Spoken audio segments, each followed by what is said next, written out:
Sleeping Bronty. Once before time, there was a dinosaur named Bronty. She was a princess. On the day she was born, fairy friends came to see her. They gave her good wishes.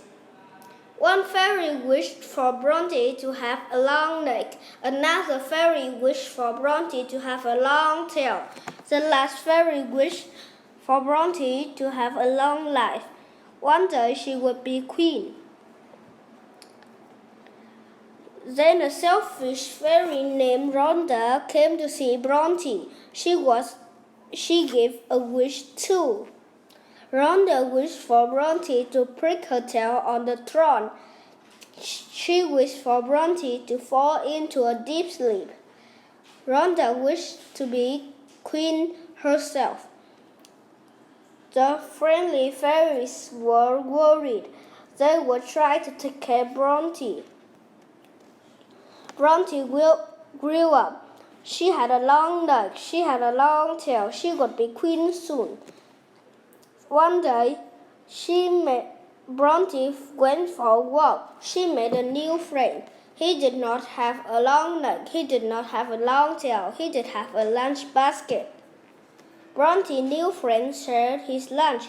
He loved to cook. His food was yummy. Bronty tried his 5-bean chili. Hiccup! It was spicy. She liked it. Bronty was about to become queen. There would be a big party.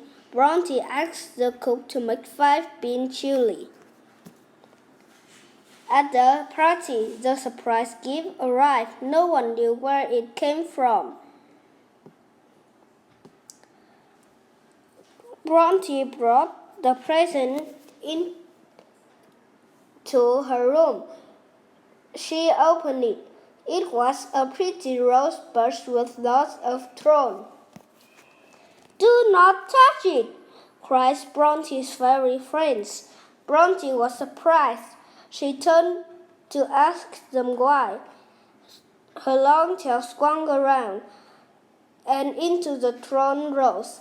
A thorn pricked Bronty's tail. Bronty fell asleep. The fairy friends ran to get help. They ran back to the party. But they were too late. Rhonda, the selfish fairy, was sitting on the throne. "Bronty cannot be queen," she said. "I'm queen now." Bronty's fairy friends could not fight Queen Rhonda alone. They hurried to the next kingdom to ask the prince for help. The fairies met the prince. He wanted to help.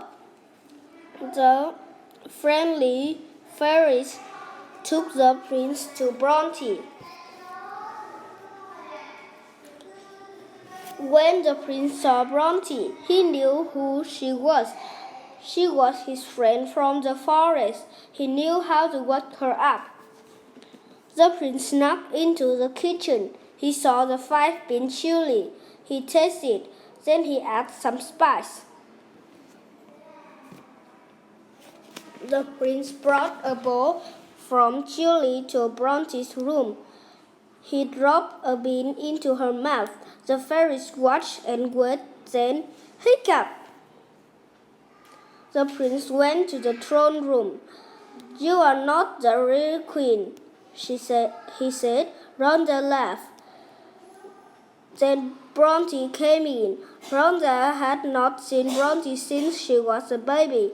Now she had a long neck. Now she had a long tail. Now she was brave. "Too late," Rhonda said. "I'm queen now." "I come for my chili," Bronty said. The cook carried a whole pot into the throne room. "You cannot have the chili," Rhonda said. "It is mine." Rhonda took a big spoonful of chili. She swallowed it. Then hiccup, hiccup, hiccup. It was too spicy for her. She ran away. Bronty was finally queen. She and her friends celebrate with 5 bean chili. Hiccup! Thank you for listening.